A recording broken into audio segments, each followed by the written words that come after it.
Selamat berjumpa kembali saudara-saudari yang mengasihi Tuhan, dikasihi oleh Tuhan Yesus Kristus saat ini. Puji kepada Tuhan, kita diberikan hari yang baru. Saya akan melanjutkan dari Yohanes pasal yang ke-13. Saya akan berdoa terlebih dahulu ya. Bapa di surga, terpujilah namamu. Terima kasih untuk hari ini Tuhan. Biar hamba juga boleh mengucap syukur atas hari yang Tuhan berikan. Berikan berkat-Mu. Waktu kami juga boleh membaca dan merenungkan firman-Mu, berikan berkat sorgawi-Mu. Bekerjalah di dalam diri kami anak-anak-Mu, bahkan berkaryalah melalui kami. Jadikanlah kami berkat untuk kemuliaan Tuhan. Ampuni untuk segala dosa kami Bapa, dalam nama Tuhan Yesus hamba boleh berdoa dan mengucap syukur. Amin. Yohanes pasal yang ke-13 mulai ayat yang pertama, demikian bunyi firman Tuhan.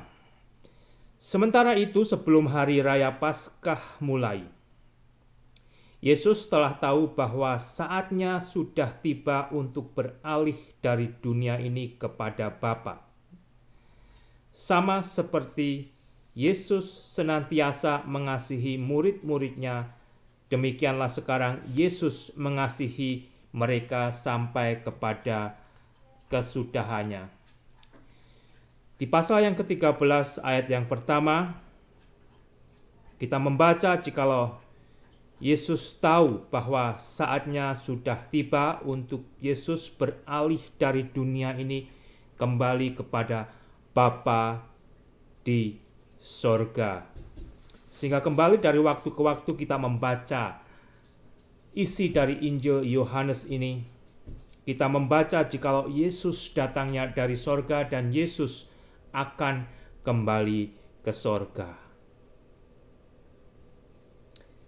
Yesus senantiasa mengasihi murid-muridnya, bahkan sampai akhir dari kehidupannya di bumi ini, Yesus masih menunjukkan kasih-Nya pada detik-detik terakhir tersebut, saudara. Ayat kedua, mereka sedang makan bersama dan iblis telah membisikkan rencana dalam hati Yudas Iskariot, anak Simon, untuk mengkhianati Yesus.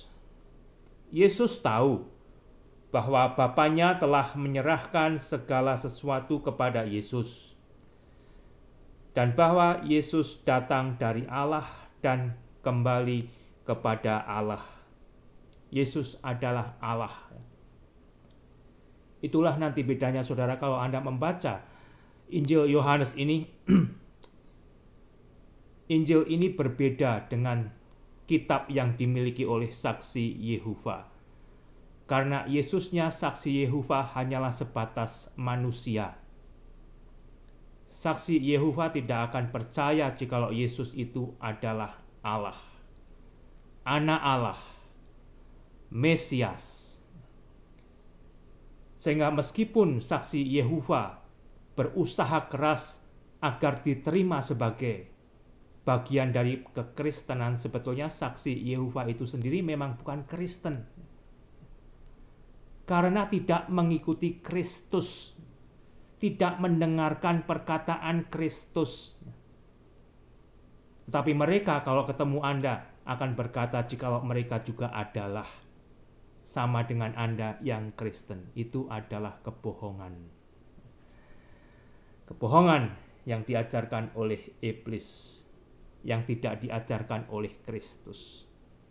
Sebagai pengikut Yesus Kristus akan mentaati Alkitab tentang siapa Yesus Kristus. Yesus datangnya dari sorga dan dia kembali ke sorga karena Yesus adalah Allah. Lalu bangunlah Yesus dan menanggalkan jubahnya. Jadi waktu itu mereka sedang bersama-sama untuk makan. Dan saat itu Yesus menanggalkan jubahnya, Yesus mengambil sehelai kain lenan dan mengikatkannya pada pinggangnya. Kemudian Yesus menuangkan air ke dalam sebuah basi, sebuah baskom, dan mulai membasuh kaki murid-muridnya. Lalu menyekanya dengan kain yang terikat pada pinggangnya. Maka sampailah Yesus kepada Simon Petrus. Kata Petrus kepada Yesus, "Tuhan, Engkau hendak membasuh kakiku?" Seolah-olah Petrus tidak percaya jikalau Yesus sebagai Tuhan, sebagai Mesias akan membasuh kaki Petrus. Petrus tidak percaya itu. "Engkau akan membasuh kakiku? Bukannya aku yang seharusnya melayani Engkau, Yesus. Aku akan melakukan apapun untuk Engkau, ya. Bahkan untuk mencuci kaki kamu pun aku akan lakukan." Tetapi di sini kita melihat bahwa Yesus hendak membasuh kaki Petrus dan Petrus tidak percaya akan hal itu. Kok pemimpinku justru, ya? Kok Tuhanku justru mau membasuh kakiku? Kakiku kan kotor. Kakiku kan kotor. Aku jalan di tempat berdebu, ya mungkin nginjak kotoran dan lain-lain, ya, karena jalannya juga jalan setapak, tidak ada aspal dan sebagainya. Jalan di antara jalan yang ditempuh oleh binatang-binatang juga, ya tidak bisa dibayangkan betapa mungkin ada kotoran, ada bau-bau dan sebagainya yang menempel di kaki-kaki murid Yesus. Tetapi Yesus mencuci kaki murid-muridnya. Kalau Anda saat itu adalah Petrus dan Yesus datang kepada Anda mencuci kaki Anda, mungkin Anda akan memiliki respon yang sama. Apa-apaan ini? Dalam hati Anda akan berkata, apa-apaan ini? Lah kok Yesus, Tuhanku, Juru Selamatku, pemimpinku justru mau mencuci bagian badanku yang paling kotor, kaki. Ya. Apa-apaan ini? Tetapi itu yang Yesus lakukan, saudara, saat itu. Jawab Yesus kepada Petrus, "Apa yang kuperbuat engkau tidak tahu sekarang, tetapi engkau akan mengertinya kelak." Saat itu Petrus tidak mengerti. Mungkin juga murid Yesus yang lain tidak mengerti mengapa Yesus melakukan hal itu, mengapa Yesus mencuci kaki para murid-muridnya. Ayat ke-8 kata Petrus kepada Yesus, "Engkau tidak akan membasuh kakiku sampai selama-lamanya." Petrus ngotot. "Tuhan, engkau tidak akan membasuh kakiku untuk selama-lamanya." Dia merasa tidak layak, tidak pantas, dan dia bingung apa-apaan ini. Petrus tidak bisa mengerti apa maksud Yesus akan membasuh kaki Petrus. Yesus adalah Tuhan, Yesus adalah Juru Selamat, Yesus adalah pemimpin dari Petrus. Kok justru Yesus yang membasuh kaki Petrus? Petrus tidak mau. Dia merasa tidak layak. Karena Petrus tidak tahu maksud apa yang dilakukan Yesus. Yesus mengajarkan pelajaran yang sangat berharga di sini, saudara.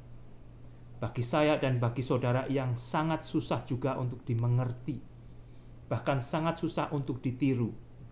Perhatikan.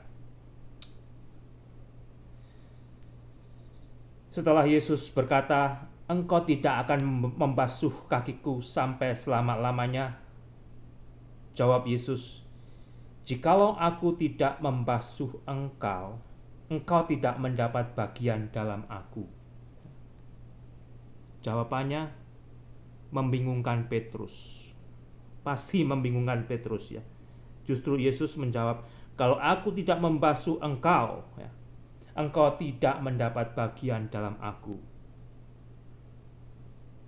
Kalau aku tidak membasuh engkau, kamu tidak akan bisa jadi partnerku. tidak akan bisa jadi muridku, tidak akan bisa jadi pengikutku. Kata Simon Petrus kepada Yesus, Tuhan, jangan hanya kakiku saja, tetapi juga tangan dan kepalaku. Saking bingungnya, tidak mengerti maksud Yesus. Dan dia sudah tidak mau untuk dibasuh kakinya oleh Yesus karena merasa dirinya tidak layak. Tapi akhirnya dia juga bingung mau jawab apa gitu ya. Mau jawab apa setelah Yesus berkata, jikalau aku tidak membasuh engkau, engkau tidak mendapat bagian dalam aku. Ya udah, ini sekalian ini sekujur badanku kalau begitu ya. Tuhan, jangan hanya kakiku saja tetapi juga tangan dan kepalaku. Petrus begitu mengasihi Yesus, mencintai Yesus, menghargai Yesus, menghormati Yesus. Oleh karena itu dia tidak mau dibasuh kakinya oleh Yesus. Dia merasa tidak layak. Tetapi Petrus juga diisi oleh emosi yang tinggi sebagai murid Yesus. Ayat ke-10, kata Yesus kepada Petrus,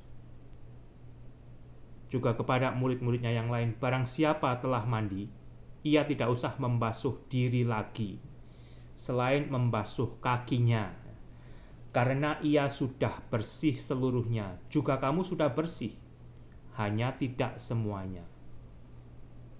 Saya ulang saudara, ayat yang ke-10, Yesus berkata kepadanya, barang siapa telah mandi, ia tidak usah membasuh diri lagi, selain membasuh kakinya.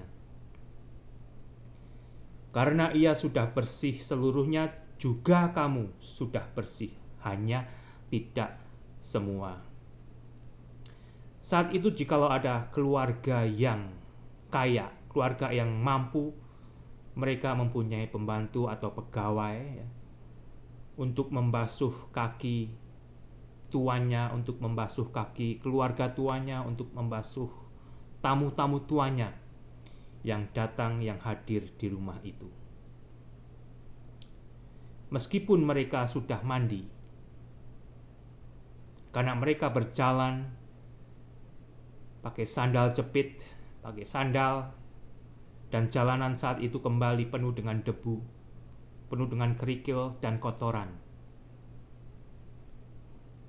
Meskipun sudah mandi, ketika orang keluar menapak di jalan setapak, jadi kotor, berdebu, dan mungkin kena kotoran binatang dan sebagainya.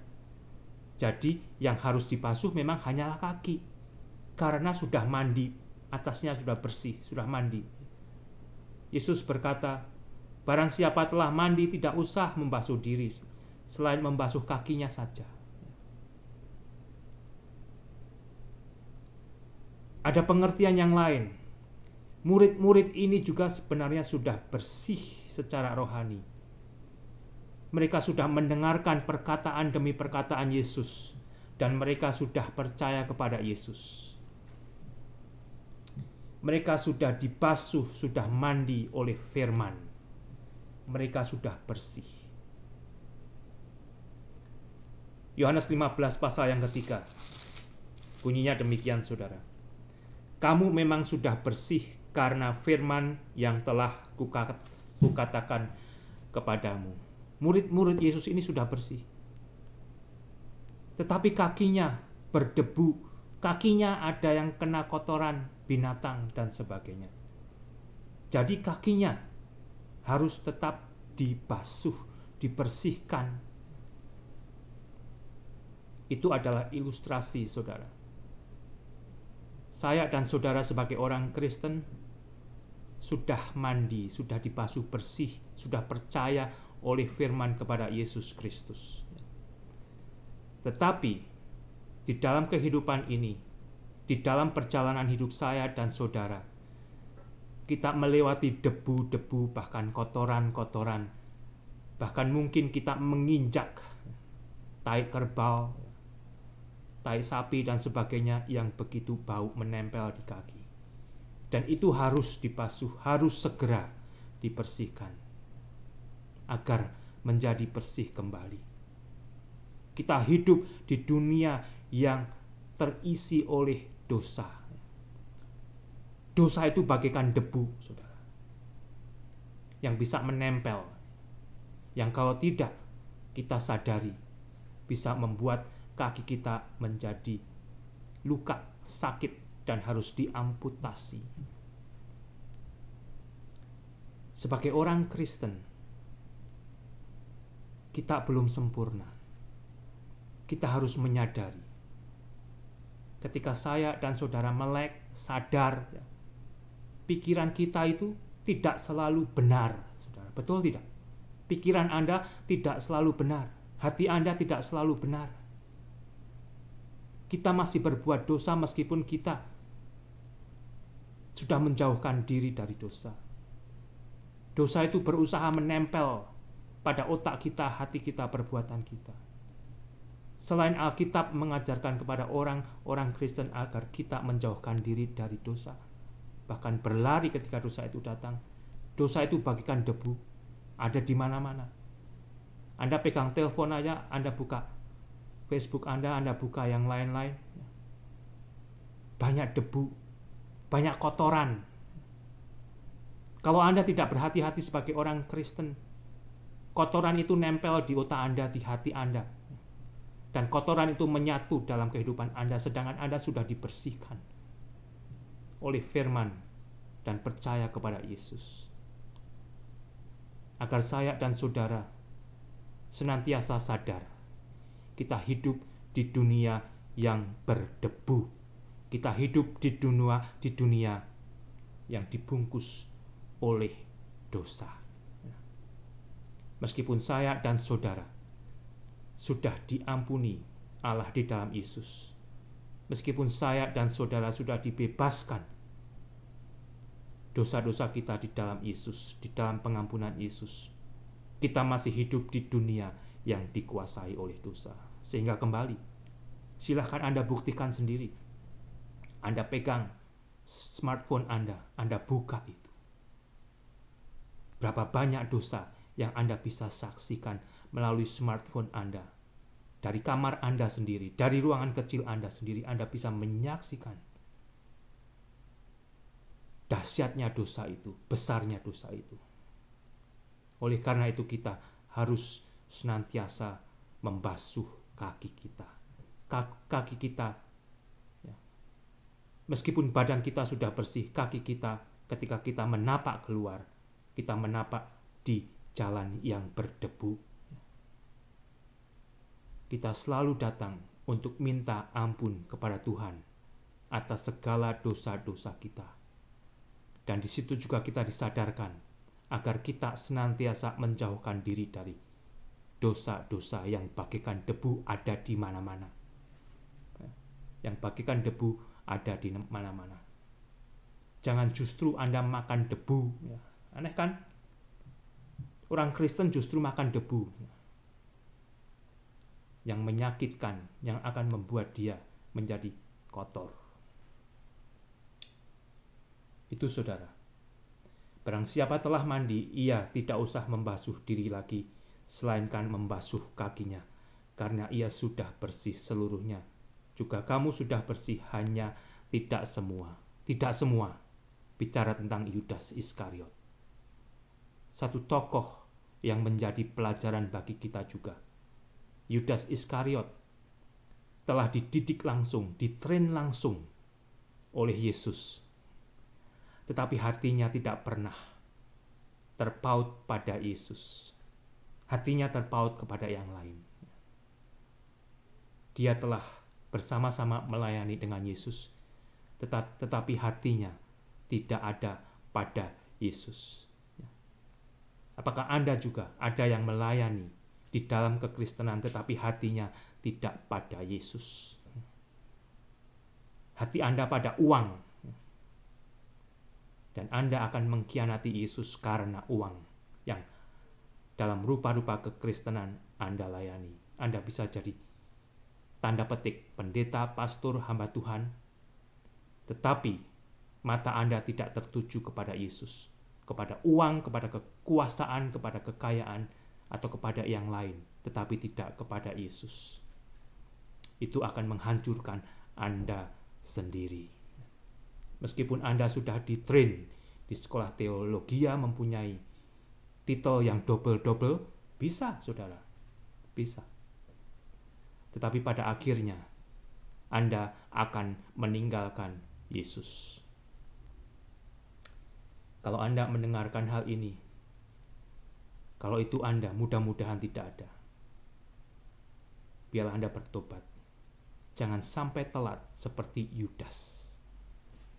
Adalah satu contoh tragis yang diberikan oleh Alkitab bagi kita orang Kristen, bagi kita hamba-hamba Tuhan Kristen yang pelayanannya tidak tertuju kepada Yesus tetapi kepada yang lain. Ayat ke-11, sebab ia tahu siapa yang akan menyerahkan Yesus.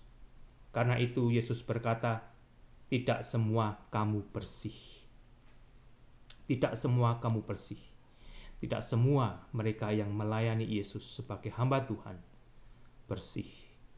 Tidak mereka semua yang melayani di dalam gereja bersih. Jadi hamba Tuhan, jadi majelis, jadi pengurus, jadi guru sekolah minggu, dan sebagainya, Anda harus bersih. Pelayanan Anda harus tertuju kepada Yesus. Kalau tidak, Anda hanya akan menyia-nyiakan waktu Anda. Ayat 12, sesudah Yesus membasuh kaki mereka, Yesus mengenakan pakaiannya dan kembali ke tempatnya. Lalu ia berkata kepada mereka, mengertikah kamu apa yang telah kuperbuat kepada kamu?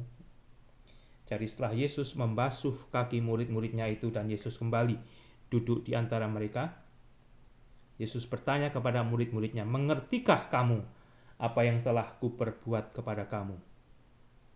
Tadi dengan jelas kita telah membaca jikalau Petrus itu tidak mengerti apa yang dilakukan oleh Yesus. Bagaimana dengan teman-temannya? Bagaimana dengan murid-murid Yesus yang lain? Apakah mereka juga sebenarnya tidak mengerti, tetapi tidak berani ngomong apa-apa, diem aja?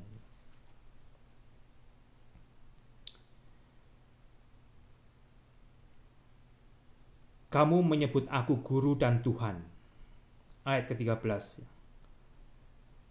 Yesus berkata kepada murid-muridnya, dan saat ini juga firman ini ketika saya dan saudara baca, Yesus juga sebenarnya berkata kepada saya dan saudara, orang-orang Kristen, kamu menyebut aku guru dan Tuhan. Dan katamu itu tepat, sebab memang akulah guru dan Tuhan.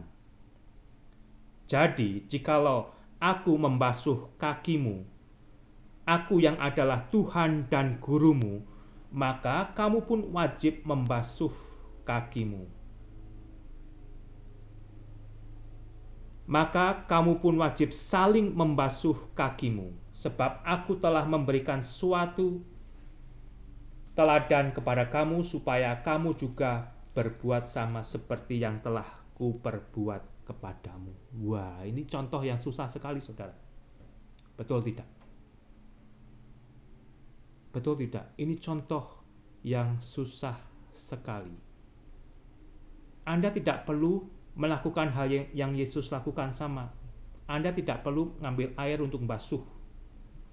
Tetapi yang Anda perlu lakukan, bagaimana Anda akan saling mengasihi sesama hamba Tuhan, sesama pengurus gereja, sesama orang Kristen, saling mengasihi yang satu dengan yang lain, saling melayani antara yang satu dengan yang lain.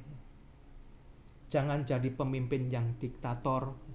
Kalau Anda jadi pemimpin yang tertinggi, justru dari pemimpin yang tertinggi itu Anda memberikan contoh seperti yang Yesus berikan kepada yang ada di bawah Anda, kepada bawahan-bawahan Anda.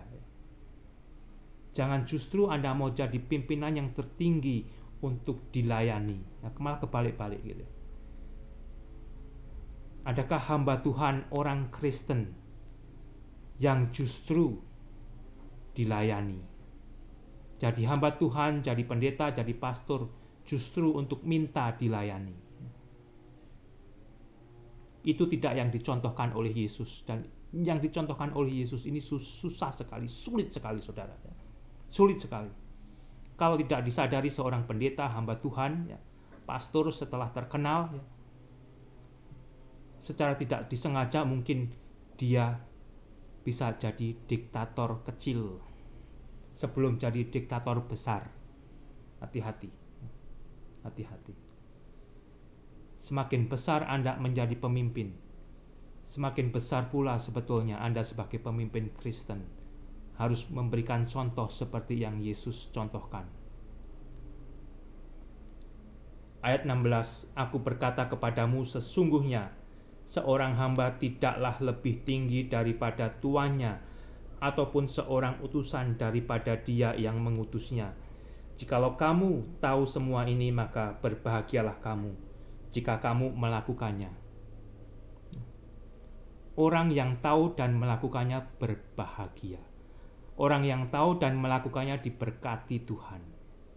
Kalau hanya tahu, itu banyak sekali. Tetapi yang tahu dan melakukannya itu lebih sedikit. Lebih sedikit.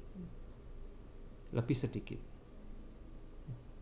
Karena membasuh kaki bawahannya, membasuh kaki jemaatnya, itu bukan sekedar formalitas, tetapi aplikasi rohani. Dan ini saudara, sebagai lelaki, sebagai pemimpin di dalam kekristenan, kita bisa praktekkan di rumah. Kita bisa praktekkan di rumah bagaimana suami mengasihi istri dan anak-anaknya, melayani mereka, atau justru Anda menjadi orang tua yang membentak-bentak istri, membentak-bentak anak, minta dilayani oleh mereka. Anda berikan contoh untuk melayani mereka, dan mereka akan mencontoh Anda untuk melakukan hal yang sama. Mulailah, lakukanlah dalam rumah tangga Anda sendiri. Lebih-lebih kalau Anda hamba Tuhan. Bagaimana nanti Anda boleh menyaksikan kasih Tuhan kepada keluarga Anda. Jangan sampai nanti keluarga Anda sendiri justru tidak melihat contoh Kristus. Filipi 2 ayat 5-8, saya akan baca sejenak dari Filipi 2, 5-8 sebelum saya lupa. Hendaklah kamu di dalam hidupmu bersama menaruh pikiran dan perasaan yang terdapat juga dalam Yesus Kristus, yang walaupun dalam rupa Allah tidak menganggap kesetaraan dengan Allah sebagai milik yang harus dipertahankan, melainkan telah mengosongkan dirinya sendiri dan mengambil rupa seorang hamba dan menjadi sama dengan manusia. Yesus adalah Allah. Dengan jelas saudara, Alkitab itu berbicara, mencatat, mengatakan jikalau Yesus itu adalah Allah yang mengambil rupa sebagai manusia. Makanya itulah bedanya. Saksi Yehova itu bukan Kristen. Ya. Ingat itu saudara ya. Yesus adalah Allah yang mengambil rupa sebagai manusia. Yesus telah mengosongkan dirinya untuk melayani manusia yang berdosa. Satu contoh yang tidak akan pernah membuat saya dan saudara dan para pendeta hamba Tuhan lulus mendapatkan nilai A sempurna. Bukan berarti stop ya. Mencontoh tidak, harus terus mencontoh. Harus terus bertumbuh untuk semakin mencontoh seperti yang Yesus contohkan untuk melayani jemaatnya, untuk mati bagi saya dan bagi manusia yang lain. Ayat 18, bukan tentang kamu semua aku berkata, aku tahu siapa yang telah kupilih, tetapi haruslah genap nas ini. Orang yang makan rotiku telah mengangkat tumitnya terhadap aku. Telah mengangkat tumitnya terhadap aku. Ini semua sudah dinubuatkan. Kembali, apa yang dilakukan Yesus selama Yesus ada 2000 tahun yang lalu, itu adalah pemenuhan dari nubuat demi nubuatan yang sudah dinubuatkan jauh-jauh hari sebelum Yesus sendiri datang ke bumi ini. Itulah salah satu bukti sebetulnya Yesus itu adalah Allah yang dari surga turun ke dalam dunia. Tidak ada manusia lain yang demikian, saudara. Tidak ada. Tetapi kembali sampai saat ini, berapa banyak manusia yang masih mati hari ini saja tidak mau percaya kepada Yesus, jikalau Yesus adalah Allah, jikalau Yesus adalah Mesias, jikalau Yesus adalah Juru Selamat. Ayat 19, aku mengatakannya kepadamu sekarang juga sebelum hal itu terjadi, supaya jika hal itu terjadi kamu percaya bahwa akulah Dia, bahwa akulah Jehovah. Dan itu semua sudah terjadi.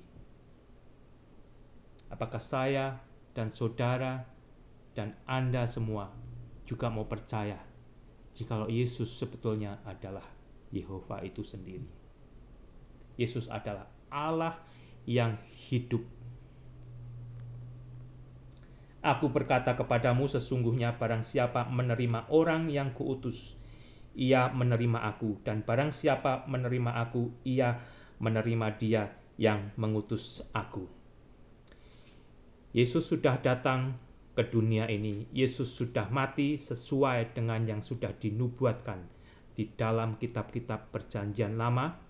Jauh sebelum Yesus datang, Yesus sudah bangkit. Demikian juga kebangkitan Yesus sudah dinubuatkan di dalam kitab-kitab Perjanjian Lama. Yesus telah naik ke surga, dan Yesus telah memberikan perintah kepada murid-muridnya untuk memberitakan siapa Yesus, yang adalah keselamatan dari Allah. Yesus artinya Allah yang menyelamatkan.